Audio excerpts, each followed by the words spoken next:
Aujourd'hui, je vais te présenter les 5 conseils de désencombrement que je trouve les plus stupides. Ce sont des conseils que tu peux trouver sur des blogs, sur des chaînes YouTube et même parfois sur certains livres et qui, pour moi, loin de t'aider à désencombrer ta maison, ils t'empêchent plutôt de bien désencombrer. Donc on va commencer tout de suite avec le premier conseil que je trouve stupide, c'est le fait de mettre ces objets en isolement. Lorsque tu désencombres ta maison, il y a certains objets, tu ne sais pas trop quoi en faire. À la fois, tu aimerais t'en séparer, mais si tu t'en sépares, tu as peur de regretter ou tu as peur de manquer par la suite de cet objet. Alors, certains blogueurs, certains youtubeurs, certaines personnes te conseillent de tout simplement mettre cet objet dans un carton que tu vas ensuite mettre dans le grenier ou dans un endroit qui n'est pas facile d'accès. De cette manière, au bout de 6 mois, au bout de 3 mois, au bout d'1 mois même, si l'objet ne t'a pas manqué, si tu n'as pas spécialement besoin de l'objet, eh bien tu t'en sépares. Alors à première vue, on peut se dire ouais, ce conseil il est plutôt pas mal, ça permet d'éviter de faire des erreurs, et pourtant je trouve qu'il est débile. Et je vais expliquer pourquoi. Il y a plusieurs raisons à ça. La première, c'est que tu déplaces simplement le problème ailleurs. Le problème, c'est l'encombrement de ta maison, et surtout le principal problème, c'est le fait que tu n'arrives pas à te séparer de tes objets. Et en mettant un objet que tu as du mal à te séparer dans un carton et que tu vas mettre à l'autre bout de ta maison, eh bien tu ne vas pas régler le problème, tu vas juste le déplacer. Et donc non seulement tu vas encombrer un autre espace de ta maison, mais en plus tu ne vas pas résoudre le problème qui est ton attachement aux objets. Si tu déplaces l'objet ailleurs, tu ne vas pas prendre de décision pour cet objet, de le garder ou de t'en séparer, et du coup tu ne vas rien apprendre sur ton désencombrement. Tu ne vas pas savoir si cet objet est important pour toi, et tu vas te priver de toute l'expérience qu'apporte le fait de te séparer d'un objet. Parce qu'imagine, tu te sépares d'un objet, tu te sépares d'un vêtement. Et finalement ce vêtement, eh bien, tu te rends compte que tu as fait une erreur et il faut que tu le rachètes. Eh bien tu as acquis beaucoup plus d'expérience que si tu avais tout simplement mis le vêtement à l'autre bout de ta maison dans un carton. Et tu ne vas ensuite pas répéter les mêmes erreurs pour tes autres vêtements. Donc 1, tu déplaces le problème ailleurs. 2, tu te prives de toute l'expérience liée au fait de prendre la décision de te séparer ou non d'un objet. Et 3, ce sera tout autant douloureux pour toi de te séparer d'un objet immédiatement que de te séparer d'un objet dans 6 mois qui était dans un carton. Et ça marche principalement pour les objets sentimentaux. Par exemple, ta grand-mère t'avait offert une tasse, tu es émotionnel avec cette tasse, eh bien ce sera aussi douloureux de te séparer de cette tasse sur le moment même, si tu veux t'en séparer, que de te séparer de cette tasse dans 6 mois. Tu vas simplement reporter la douleur à plus tard. Et la 4e et dernière raison de pourquoi je n'aime pas cette technique, c'est que finalement tu ne vas pas avoir le sentiment de clarté d'esprit après un gros désencombrement. Quand tu désencombres une pièce de ta maison, une partie de ta maison, voire même une catégorie de tes objets, eh bien à la fin de ta journée de désencombrement, tu te sens bien, tu as l'esprit plus épuré, tu as plus de clarté d'esprit et tu te sens mieux qu'avant avoir commencé à désencombrer. Mais finalement, ça c'est parce que tu as réussi à te séparer de tes objets, ils sont loin de ta maison. Ou du moins tu sais que tu vas les donner et ils n'encombrent plus ta maison. Que si tu déplaces les objets d'une pièce à une autre, tu vas beaucoup moins ressentir les bienfaits du désencombrement que si tu avais trié directement. Donc voilà pourquoi je trouve ce conseil stupide. Au lieu de mettre tes objets en isolement, prends une décision maintenant directement. Si finalement il s'avère que tu aurais mieux fait de le garder, eh bien tu auras appris quelque chose et tu auras appris des choses qui vont bien plus t'aider pour le reste de ton désencombrement que si tu n'avais pas fait d'erreur. Et puis si c'était un objet finalement qui n'était pas important pour toi, eh bien tu t'en sépares directement et tu profites de tous les bienfaits du désencombrement. Maintenant, le deuxième conseil que je trouve stupide, c'est cette règle un objet qui rentre, un objet qui sort. Quand tu regardes les principales idées reçues sur le minimalisme et sur le désencombrement, il y a cette notion de contrainte qui revient souvent. Le minimalisme, c'est contraignant, c'est une vie pleine de contraintes. Et ça, c'est principalement à cause de toutes les règles que certains blogueurs, certains auteurs ou certains youtubeurs instaurent autour du désencombrement. Notamment cette règle, un objet qui rentre, un objet qui sort. Alors, encore une fois, on perçoit l'idée.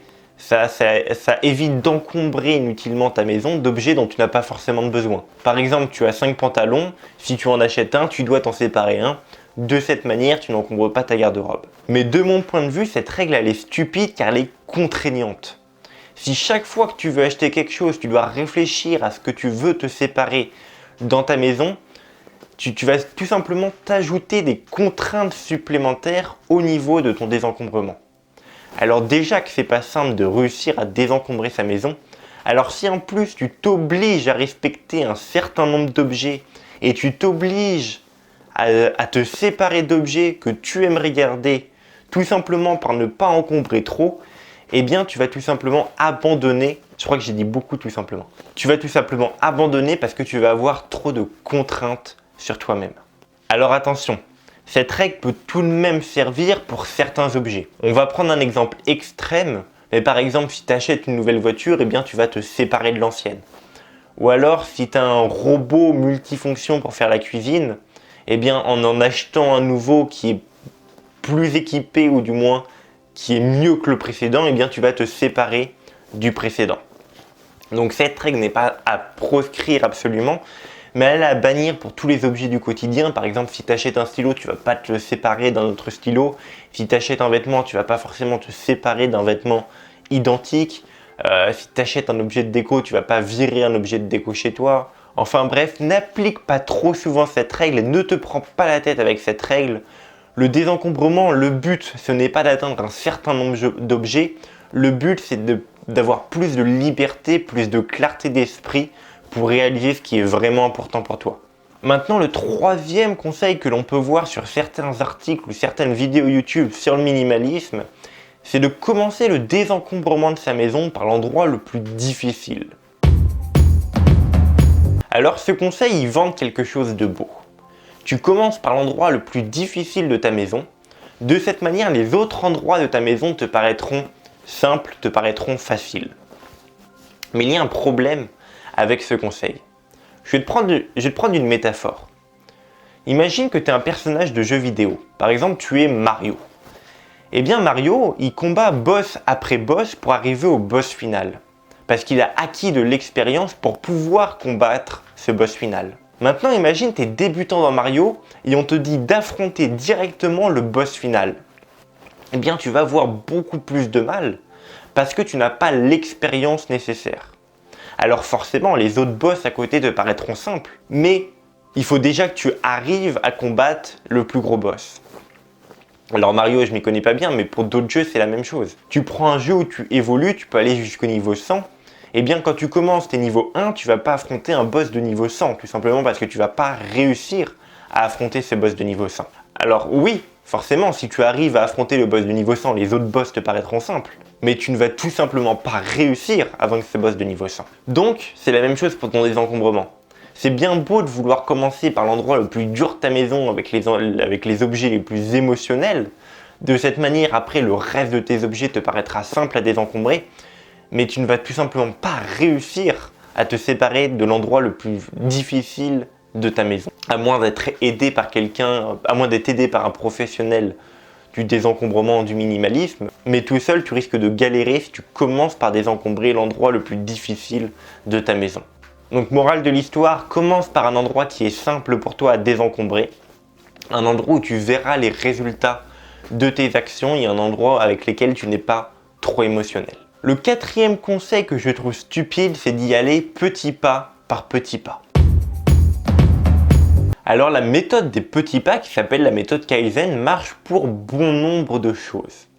Par exemple, si tu veux perdre du poids, la méthode Kaizen te conseillera de commencer petit et d'y aller petit pas par petit pas.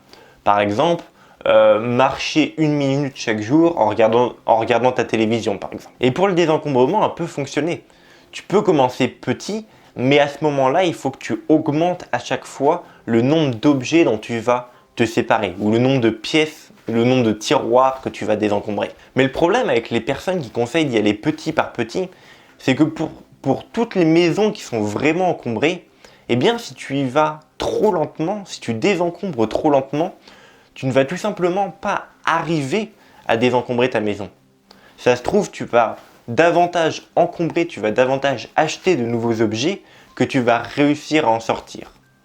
Donc toutes les méthodes qui te conseillent d'éliminer un objet par jour, parce qu'au bout d'un an, ça fait toujours 365 objets en moins dans ta maison, je pense que ce n'est pas possible, ce n'est pas raisonnable pour désencombrer ta maison. Si tu veux vraiment désencombrer ta maison et qu'elle est encombrée, alors il va falloir que tu te donnes les moyens chaque jour de désencombrer. Par exemple, tu peux te dire, ok, chaque jour, je désencombre un tiroir. Ou ok, chaque jour, je désencombre un placard. Si tu es même chaud, tu peux te dire, ok, chaque jour, je désencombre un meuble. Et de cette manière, tu vas avancer beaucoup plus vite et en 3 mois, 6 mois, l'intégralité de ta maison sera désencombrée. Après, ça ne veut pas dire que tu dois suivre ce rythme absolument tous les jours. Il y a certains jours où c'est galère de trouver le temps de désencombrer, on n'a peut-être pas du tout envie de le faire, on n'a pas la motivation pour le faire, on n'est pas d'humeur à désencombrer. Il y a des jours également où on n'a pas le temps de le faire, on n'a pas d'énergie pour ça. Et dans ce cas, tu peux appliquer cette méthode des petits pas. Les jours où tu n'as pas envie de désencombrer, et tu vas tout simplement te séparer d'un, 2 ou 3 objets. De cette manière, tu ne vas pas briser la chaîne du désencombrement et tu vas continuer de désencombrer chaque jour. Et le 5e et dernier conseil que je trouve stupide, c'est de demander de l'aide à un ami. Quand tu veux désencombrer, si tu veux désencombrer ta maison, ça peut être bien de faire appel à quelqu'un. Tu peux faire appel à un coach ou tu peux faire appel à une personne qui est déjà minimaliste. Mais quand tu entends des conseils du style demande à un ami de venir t'aider, c'est pas forcément une bonne idée. Pour la simple et unique raison que ça se trouve, cet ami, il est dans le même problème que toi et il a le même attachement aux objets que toi tu peux avoir. Du coup, il va pas être objectif quant au tri de tes objets. Déjà, il sait ce que tu aimes et donc il va être influencé par toi.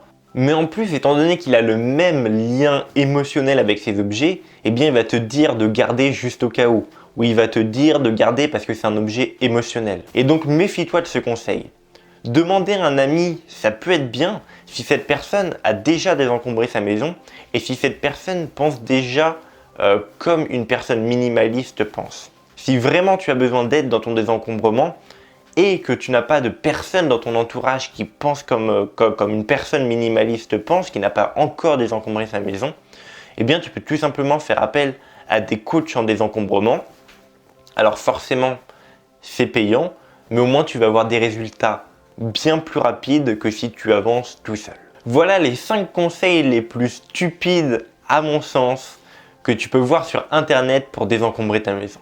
Alors j'ai encore au moins 5 conseils stupides que je vois sur internet et qui n'aident pas du tout les personnes à désencombrer leur maison. Au contraire, ces conseils les ralentissent dans leur désencombrement.